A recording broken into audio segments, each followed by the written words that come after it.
Welcome to my YouTube channel DY cooking ಬ್ಲಾಗ್ಗೆ ಸ್ವಾಗತ. ಇನ್ನೂ ಯಾರೆಲ್ಲ ಸಬ್ಸ್ಕ್ರೈಬ್ ಮಾಡದೆ ನೋಡ್ತಿದ್ರು ಪ್ಲೀಸ್ ಒಂದು ಸಬ್ಸ್ಕ್ರೈಬ್ ಮಾಡ್ಕೊಳ್ಳಿ.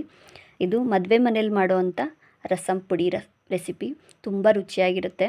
ಎಲ್ಲರೂ ಒಂದು ಸತಿ ಮನೇಲಿ ಟ್ರೈ ಮಾಡಿ. ಇಲ್ಲಿ ನಾನು 3 ಸ್ಪೂನಷ್ಟು ಧನಿಯಾನ ತೊಗೊಂಡಿದ್ದೀನಿ. ಧನಿಯಾನ ಲೋ ಫ್ಲೇಮಲ್ಲೇ ಇಟ್ಕೊಂಡು ಚೆನ್ನಾಗಿ ಹುರ್ಕೊಳ್ಳಿ. ಮದುವೆ ಮನೆಗಳಲ್ಲಿ ಹುಳಿ ಸಾಂಬಾರಿಗಿಂತ ತಿಳಿ ಸಾರು ಇದೆಯಾ ಅಂತ ಕೇಳಿ ಊಟ ಮಾಡೋರು ತುಂಬ ಜನ ಇದ್ದಾರೆ. ಅದರಲ್ಲಿ ನಾನು ಒಬ್ಬಳು. ತಿಳಿ ಸಾಂಬಾರು ತುಂಬಾ ಇಷ್ಟ. ಅದಕ್ಕೆ ಮನೇಲಿ ಒಂದು ಸತಿ ಟ್ರೈ ಮಾಡೋಣ ಅಂತ ಮಾಡಿದ್ದು. ತುಂಬ ರುಚಿಯಾಗಿತ್ತು. ನೀವು ಒಂದು ಸತಿ ಟ್ರೈ ಮಾಡಿ. ಈ ರೀತಿ ಲೋ ಫ್ಲೇಮ್ನಲ್ಲೇ ಇಟ್ಕೊಂಡು ಚೆನ್ನಾಗಿ ರೋಸ್ಟ್ ಮಾಡಿ ಎತ್ತಿಟ್ಕೊಳ್ಳಿ. ನಾನಿಲ್ಲಿ ಸಪ್ರೇಟಾಗಿ ಹುರಿತಾ ಇದ್ದೀನಿ.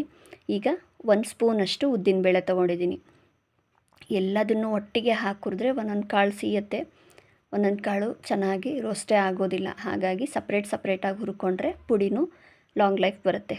ಆಮೇಲೆ ನಾನಿಲ್ಲಿ 1.5 ಸ್ಪೂನಷ್ಟು ಜೀರಿಗೆನ ತೊಗೊಂಡಿದ್ದೀನಿ. ಜೀರಿಗೆನೂ ಅಷ್ಟೇ ಚೆನ್ನಾಗಿ ಲೋ ಫ್ಲೇಮ್ನಲ್ಲೇ ಹುರ್ಕೊಳ್ಳಿ. ಆಮೇಲೆ ನೀವು ಪದಾರ್ಥಗಳನ್ನ ಚೆನ್ನಾಗಿ ಹುರಿದಾಗ ಪುಡಿ ಸ್ವಲ್ಪ ದಿವಸ ಚೆನ್ನಾಗಿ ಲೈಫ್ ಬರುತ್ತೆ, ಆಮೇಲೆ ಕೆಡೋದು ಇಲ್ಲ. ನೋಡಿ, ಈ ಥರ ಚೆನ್ನಾಗಿ ಲೋ ಫ್ಲೇಮ್ನಲ್ಲೇ ಹುರ್ಕೊಂಡು ಆಮೇಲೆ 1 ಸ್ಪೂನಷ್ಟು ಮೆಣಸನ್ನ ತೊಗೋತಾ ಇದ್ದೀನಿ.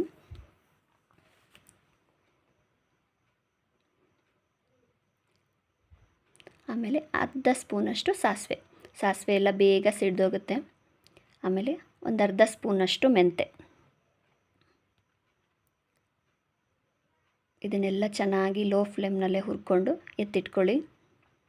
ನಾನಿಲ್ಲಿ ಎಲ್ಲದನ್ನು ಸಪ್ರೇಟಾಗಿ ಹುರಿದು ತಣ್ಣಗಾದ ನಂತರ ಮಿಕ್ಸಿಗೆ ಹಾಕ್ಕೋತಾ ಇದ್ದೀನಿ. ಈಗ ಖಾರಕ್ಕೆ ನಿಮಗೆ ಎಷ್ಟು ಅನುಗುಣನೋ ಅಷ್ಟು.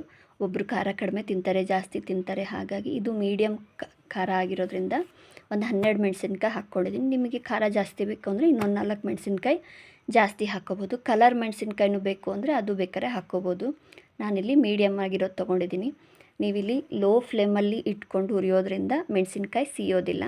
ಅದರ ನೆಕ್ಸ್ಟು ಈ ಥರ ಪ್ಲೇಟಿಗೆ ಹಾಕಿಟ್ಕೊಂಡು ಕಂಪ್ಲೀಟಾಗಿ ತಣ್ಣಗಾದ ನಂತರ ಒಂದು ಅರ್ಧ ಸ್ಪೂನಷ್ಟು ಅರಿಶಿನ ಹಾಕ್ಕೊಂಡು ಮಿಕ್ಸಿ ಜಾರ್ನಲ್ಲಿ ಹಾಕ್ಕೊಂಡು ಪುಡಿ ಮಾಡಿಟ್ಕೊಳ್ಳಿ. ತುಂಬ ರುಚಿಯಾಗಿರುತ್ತೆ.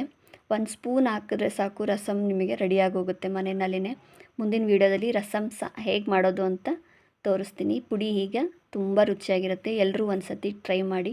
ಇದೇ ಥರ ಮೋರ್ ವೀಡಿಯೋಗಳಿಗಾಗಿ DY ಕುಕ್ಕಿಂಗ್ ಬ್ಲಾಗ್ನ ಸಬ್ಸ್ಕ್ರೈಬ್ ಮಾಡ್ಕೊಳ್ಳಿ. Thank you.